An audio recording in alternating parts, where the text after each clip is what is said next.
Assalamualaikum teman-teman, seperti biasa sebelum mulai Mimin mendoakan semoga teman-teman semua selalu dalam keadaan sehat walafiat. Oke, kali ini kita akan melanjutkan Marital Master versi novel bagian 862. Bagi yang baru bergabung, selamat bergabung. Dan bagi yang belum subscribe dulu lah agar Mimin tambah semangat lagi nih bikin videonya. Oke, kalau sudah kita langsung masuk ke isi ceritanya.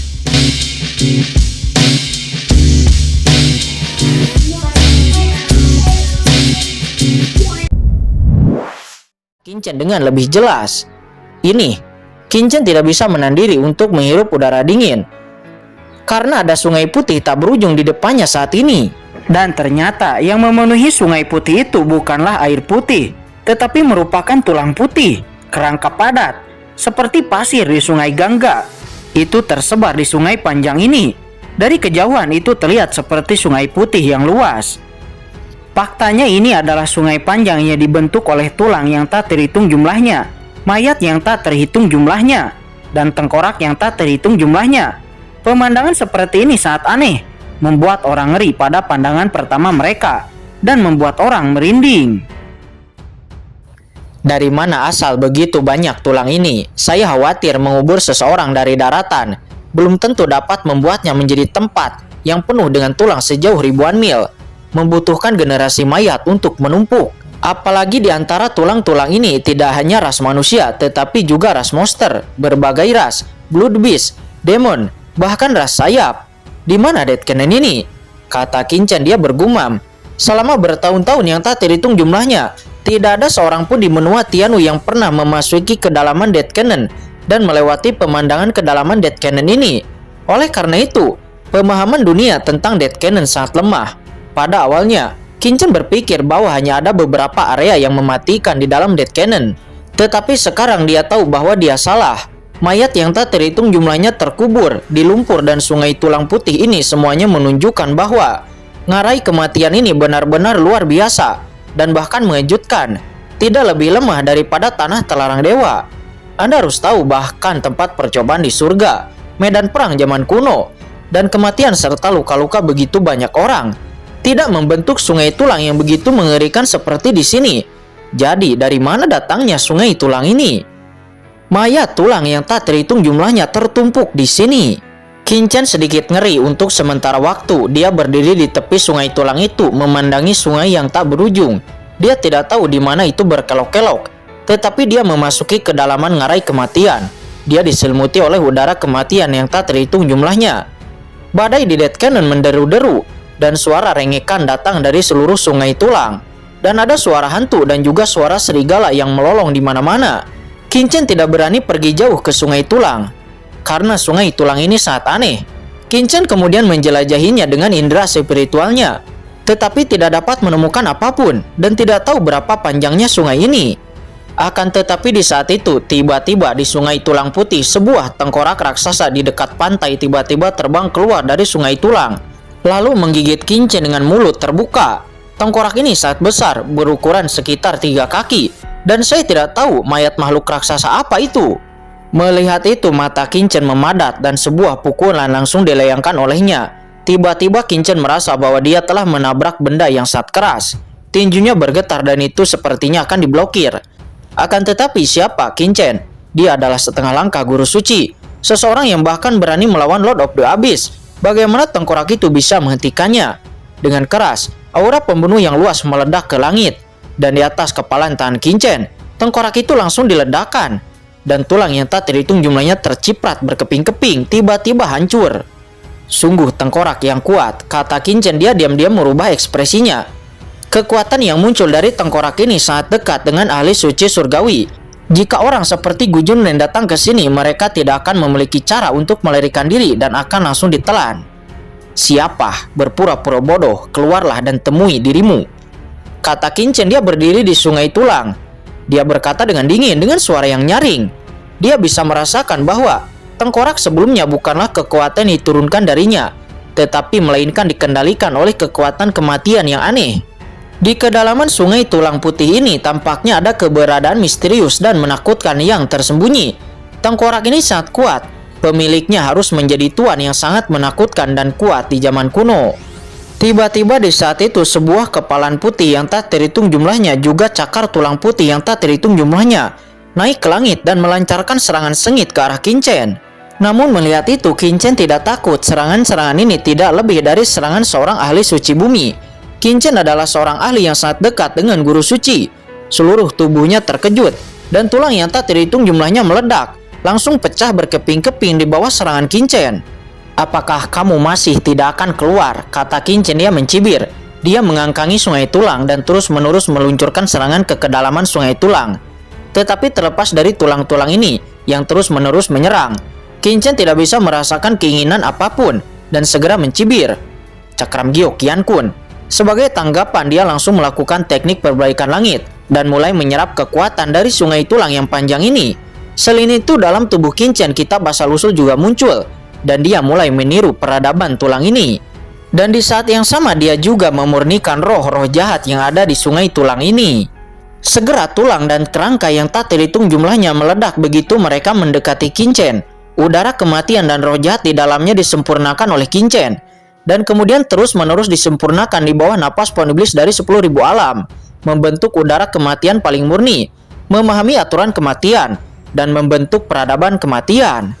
Tiba-tiba nampak seluruh sungai tulang itu menjadi sangat marah setelah Qin-Chen memurnikan banyak tulang. Boom! Terjadi ledakan, sebuah tubuh kerangka besar merangkak keluar dari sungai tulang ini. Mayat tulang ini sangat menakutkan dan garis-garis di tubuhnya sangat menakutkan. Itu ternyata dalam master di puncak tahap air suci surgawi.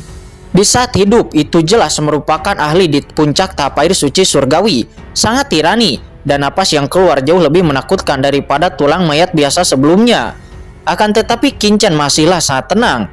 Dia meledak dengan pukulan, dan peradaban kekuatan magis muncul. Pemilik tulang puncak tahap air suci surgawi itu segera diledakkan oleh Qin-Chen dan terus jatuh.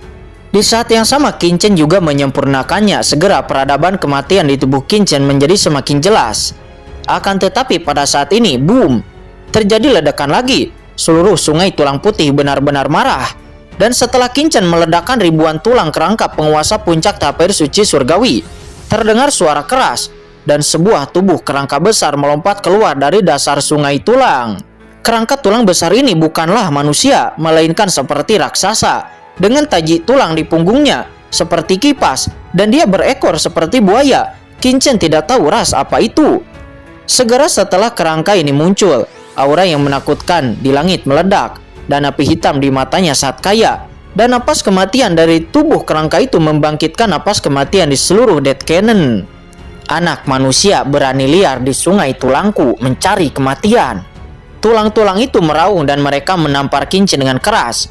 Segera kekuatan hukum yang menghantui dunia di telapak tangannya yang besar itu ternyata adalah hukum guru suci. Ini adalah mayat seorang guru suci, sebenarnya telah dibangkitkan. Segera setelah mayat guru suci ini dibangkitkan, dia langsung menembak ke arah Qin-Chen. Telapak tangan yang menakutkan akan jatuh dan hukum guru suci melonjak, memberi Qin-Chen kejutan yang kuat. Dan seluruh dunia nampak diselimuti oleh napas guru suci yang menakutkan.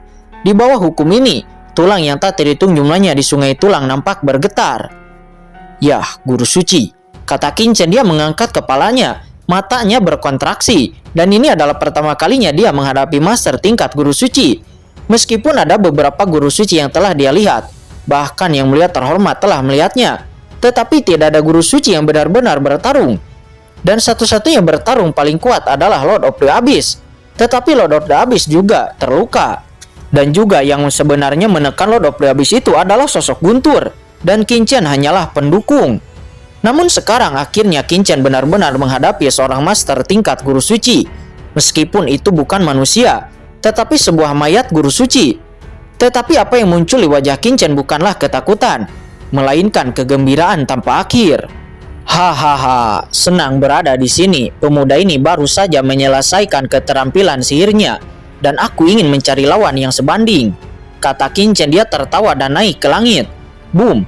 Aura kuno di tubuhnya melonjak, dan itu langsung bertabrakan dengan hukum guru suci yang dilepaskan oleh mayat guru suci itu.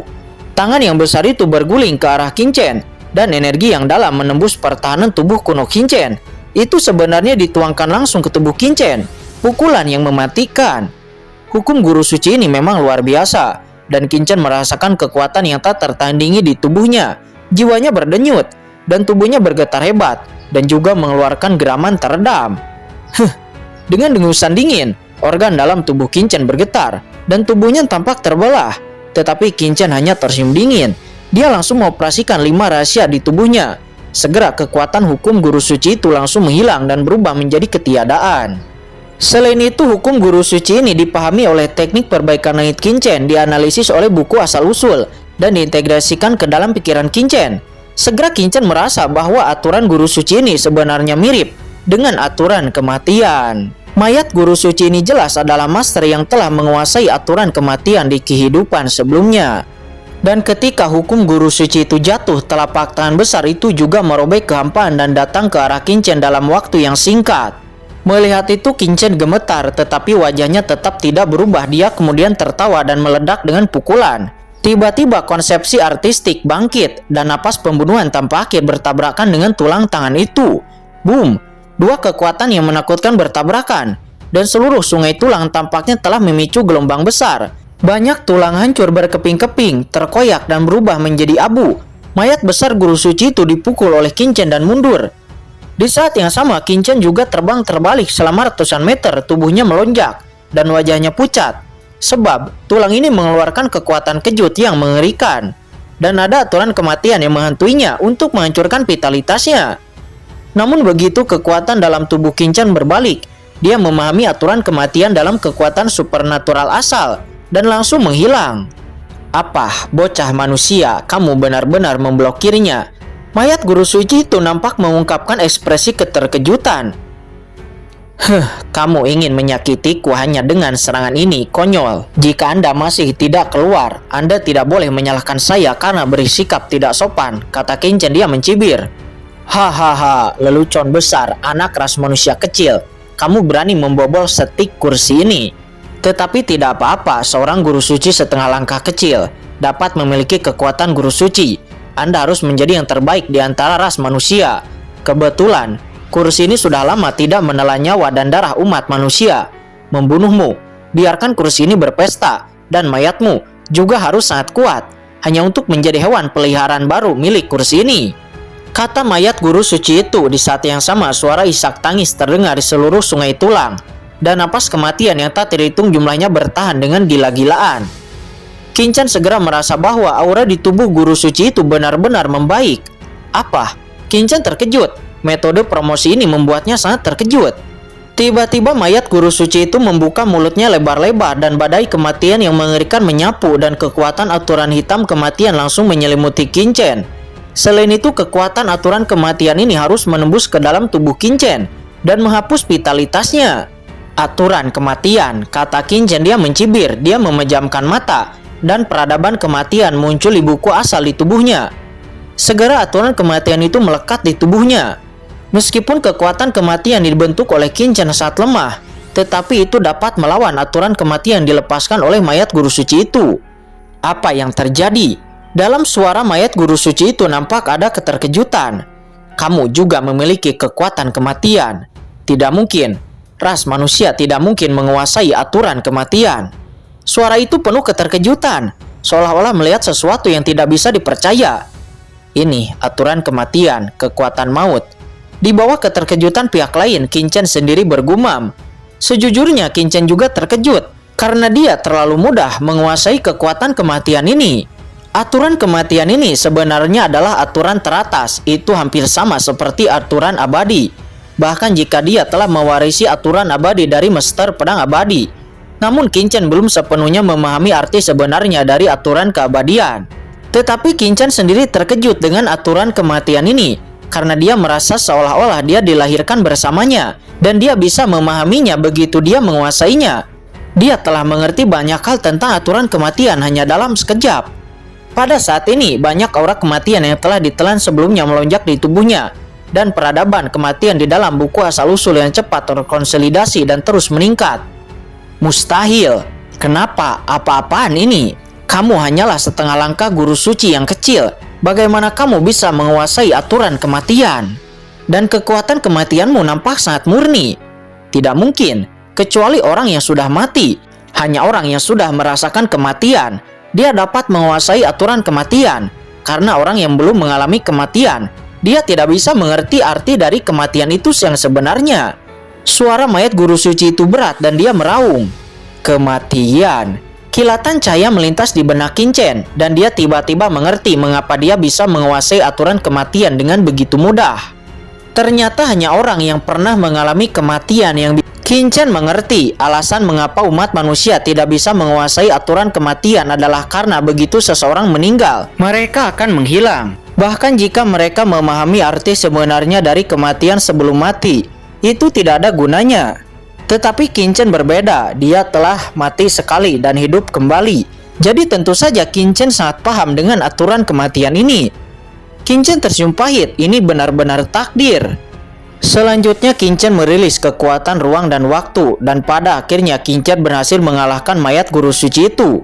Di saat mayat guru suci itu terluka, Qingchen terbang, dia tidak memberikan kesempatan kepada pihak lain. Segera cakram Gyo Qiankun langsung didesak, menggelegar, dan tiba-tiba kekuatan ruang yang menakutkan menyebar, dan dia akan mengambil mayat guru suci itu untuk dimasukkan ke dalam cakram Gyo Qiankun. Sial, kekuatan macam apa ini? Mayat guru suci itu ditangkap oleh Qingchen dan dia merasakan kekuatan penelan yang mengerikan. Dan itu mulai menyelimuti tubuhnya, menariknya ke ruang yang tidak bisa dijelaskan. Selain itu di bawah kekuatan ruang seperti ini, aturan tata ruang dunia ini juga dipenjara oleh Qingchen. Qingchen yang telah memperoleh manik-manik batas kota, telah menguasai asal ruang dari benua Tianwu. Ini bukan aturan ruang sederhana, tetapi asal ruang, kekuatan asal seperti lautan, sepenuhnya mengunci mayat guru suci itu. Nah, siapa kamu? Mayat guru suci itu sangat marah dan tidak pernah menyangka bahwa Qingchen begitu mengerikan. Dia menghentikan serangannya dengan kekerasan dan benar-benar akan menelannya. Kamu sebenarnya memiliki kekuatan waktu di tubuhmu serta asal-usul benua Tianwu. Siapa kamu? Dengan begitu banyak peradaban dan aturan, tidak mungkin benua ini melahirkan seorang jenius master sepertimu. Mayat guru suci itu meraung dan segera udara kematian di tubuhnya melonjak dengan liar. Di matanya api hitam menyapu dan jiwa yang berdenyut ingin membombardir Qingchen. Kematian akan datang. Mayat guru suci itu meraung lagi. Sekali lagi dia meledak dengan kekuatan yang mengejutkan. Cahaya hitam yang tak terhitung jumlahnya meledak dari tulangnya dan memadat berubah menjadi tombak kematian di depannya. Tombak kematian itu nampak sangat terkondensasi, itu seperti bilah tajam. Itu sepertinya dapat menembus segalanya. Bahkan Qingchen merasa jiwanya bergetar. Tidak, pukulan ini pasti akan melukaiku dengan serius, kata Qingchen. Seluruh tubuhnya didirikan dan dia melihat tombak kematian itu berkedip dengan aturan kematian yang menakutkan. Dan sebuah kekuatan yang kuat itu membuat jiwa Qingchen bergetar. Istana Ji Xiaodao, kata Qingchen. Dia segera mengeluarkan istana Ji Xiaodao. Segera istana Ji Xiaodao, harta tingkat yang mulia itu langsung memblokir tombak kematian itu. Apa harta yang mulia? Mayat guru suci itu hampir gila dan harta di tubuh Qingchen tidak ada habisnya yang membuatnya hampir gila.